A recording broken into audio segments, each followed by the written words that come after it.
Hi everyone, it's Amber from The Sensible Mama, and today I'm going to show you how to get more views on your YouTube videos by creating interesting and visually appealing custom thumbnails. I want to go ahead and say that this is not a sponsored video, so I am in no way doing this just because someone is paying me to. I'm showing you a tool that I use and love for every YouTube video that I create, and I'm sharing it with you because I think it's awesome and I think it's going to help you a lot.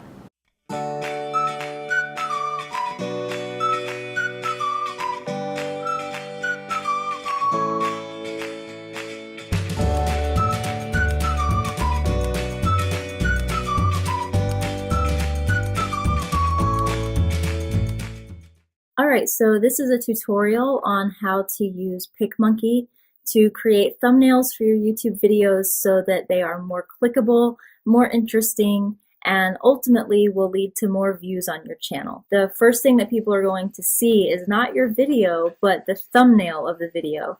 And sometimes having a really eye-catching, interesting thumbnail can be the difference between someone clicking your video and not clicking your video. So I've got PicMonkey up on the screen right now, and I'm going to walk you through exactly what I would do if I had just filmed a video and was getting ready to make the thumbnail to go with that video.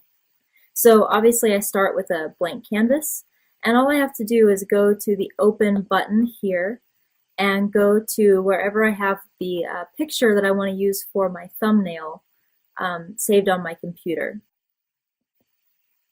Okay, so I've selected my photo. This is a photo of me and my husband, and what I like about this photo is that it's got plenty of space over here to the right of us so that I can put whatever text and language I want to use to represent what's going on inside my video. Now that my picture is here, the first thing I'm going to do is go into the crop menu, and I'm going to set this to the proper proportions for a YouTube thumbnail, which is 1920 by 1080, and it's going to automatically size that to exactly what is best for YouTube. Now, I don't like the way that this turned out, so I usually try to use the 1920 by 1080 as a general guide, but if I don't like the size or the way that it ended up cropping the picture, I might go back and change it to something I like better.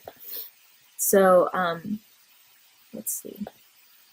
I'm going to Control Z to undo what I just did. And instead I'm going to go back into crop, and I'm going to reset it to 1920 by 1080, but this time I'm just going to make it a little bit bigger than what it tries to make it.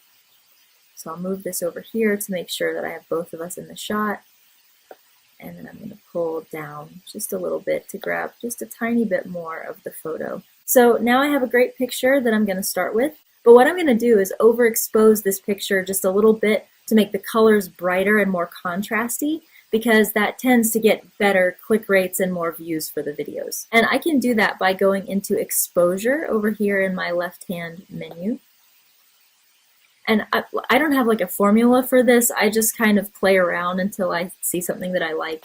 So I usually start by upping the brightness just a little bit. You don't want to make it too much and whitewash your picture, but I like to make it just a tiny bit brighter. And the reason why is not because I like how this particular image looks, but because once I add a little bit more contrast and highlights, having a brighter picture makes it pop more. So the next thing I'll do is go to highlights, and I'm going to up the highlights a little bit.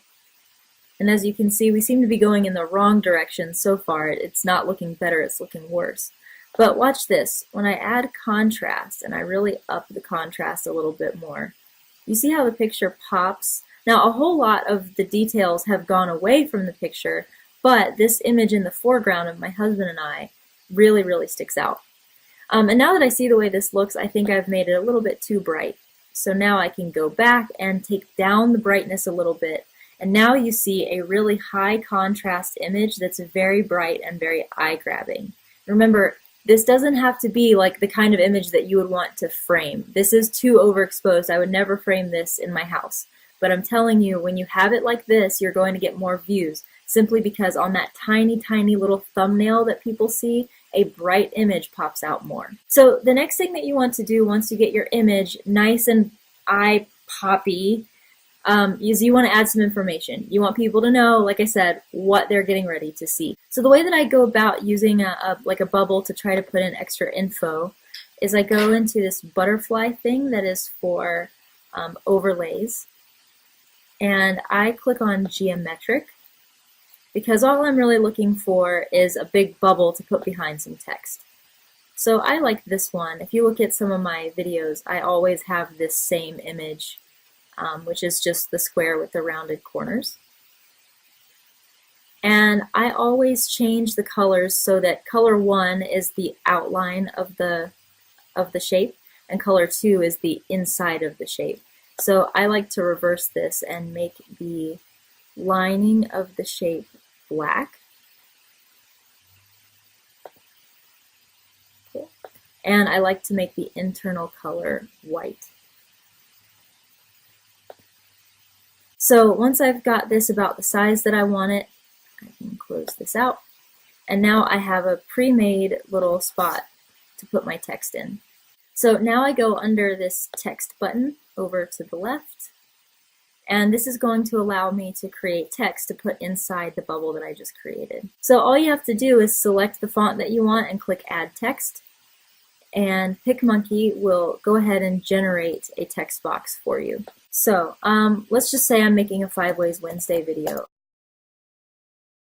Not that this is something that I would do as a 5 Ways Wednesday, but it goes with the picture, so why not? So I've typed in what I want to put as the info in my speech bubble, and now I just need to format it a little bit. So what's great is that PicMonkey gives you a little menu bar over here where you can make all the changes that you want to your text.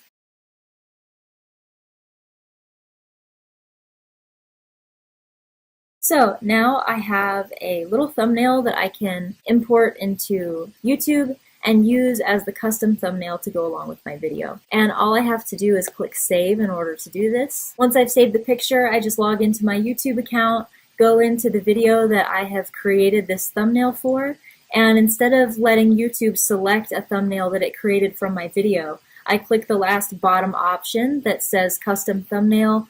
And once I click that, I can navigate to this picture that I just saved and select it to be the thumbnail of my video. So I hope that was helpful.